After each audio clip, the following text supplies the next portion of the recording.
আসসালামু আলাইকুম। কেমন আছেন সবাই? আশা করি সবাই ভালো আছেন। আজকে আমি আপনাদের সাথে শেয়ার করব Starlink-এর যেই নতুন রাউটার লঞ্চ হয়েছে বর্তমানে বাংলাদেশে, সেই রাউটার সম্পর্কে।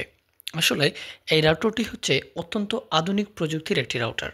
বর্তমানে আমাদের বাংলাদেশে যেগুলা আইএসপি রয়েছে, আইএসপি যে রাউটারগুলা রয়েছে বিভিন্ন ব্র্যান্ডের বা বিভিন্ন কোম্পানির, এই রাউটারগুলা বা এই ইন্টারনেটগুলা মূলত কেবলের মাধ্যমে আমাদের বাংলাদেশের বিভিন্ন এলাকা হয়ে, বিভিন্ন অঞ্চল হয়ে বাংলাদেশে প্রবেশ করেছে। যেহেতু এটি কেবলের মাধ্যমে প্রবেশ করেছে, তাই এগুলো বিভিন্ন ধরনের প্রাকৃতিক দুর্যোগ, ঝড় বৃষ্টি এগুলোর কারণে এই সার্ভিসগুলা বা এই যে সেবাগুলো আছে এগুলা মাঝে, মাঝে বন্ধ হয়ে যায়।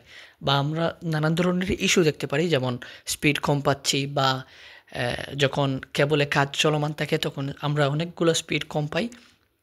তারপর ঝড় বৃষ্টি হলে আমাদের ডিরেক্টলি ওয়াইফাই বন্ধ হয়ে যায়। বিভিন্ন ধরনের যারা আইএসপি কোম্পানি রয়েছে তারা তাদের লাইনগুলা বন্ধ করে দেয়।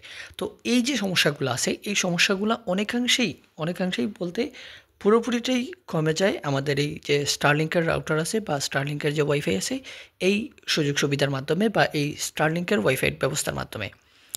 এখানে যেহেতু স্যাটেলাইটের মাধ্যমে ওয়াইফাই কানেকশন দেওয়া হয় সেহেতু এখানে তো কোনো ধরনের ল্যাগিং ইস্যু বা কোনো ধরনের ঝড় বৃষ্টির সময় কোনো ধরনের ল্যাগিং ইস্যু বা ওয়াইফাই যাতে বন্ধ হয়ে যায় এই ধরনের কোনো ধরনের সমস্যা দেখতে পাওয়া যায় না। তো স্বাভাবিকভাবে বলা যায় যে আমাদের জন্য একটি খুবই ভালো একটি সার্ভিস বলতে পারেন।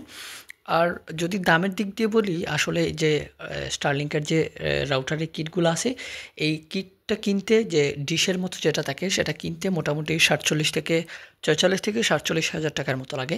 তারপর আপনার রাউটার আছে এই কস্টগুলা মোটামুটি যদি ধরি আমি তাহলে ৫০,০০০ এর মধ্যেই হয়ে যায়। তো তারপর মান্থলি যে প্যাকেজগুলো আছে এগুলা মূলত ৪,০০০ এর একটি প্যাকেজ আছে, তারপর ৬,০০০ এর একটি প্যাকেজ আছে।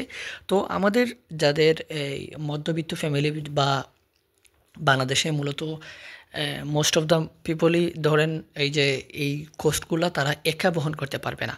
তো ধরেন ৫-৪টা ফ্যামিলি বা ৫-৬টা ফ্যামিলি মিলে একসাথে এই প্যাকেজগুলা যদি কিনেন তাহলে ধরেন ৪,০০০ টাকার প্যাকেজ যদি আমরা ৫ জন ফ্যামিলি ৫টা ফ্যামিলিতে ব্যবহার করি তাহলে টাকাটা কিন্তু অনেকাংশেই কমে যায়।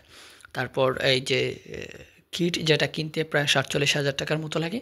এই যদি ৫টা ফ্যামিলি ৫ জন ভাগাভাগি করে নিয়ে যায় তাহলে অনেকাংশেই দেখা যায় প্রাইসটা কমে যায় আসলে। তো দেখতে গেলে নিরবিচ্ছিন্ন যোগাযোগ ব্যবস্থার জন্য বা নিরবিচ্ছিন্ন আমাদের যে ওয়াইফাই সংযোগ আছে এইটা পাওয়ার জন্য এই Starlink একটি বেস্ট অপশন হতে পারে আমার মনে হয়। তো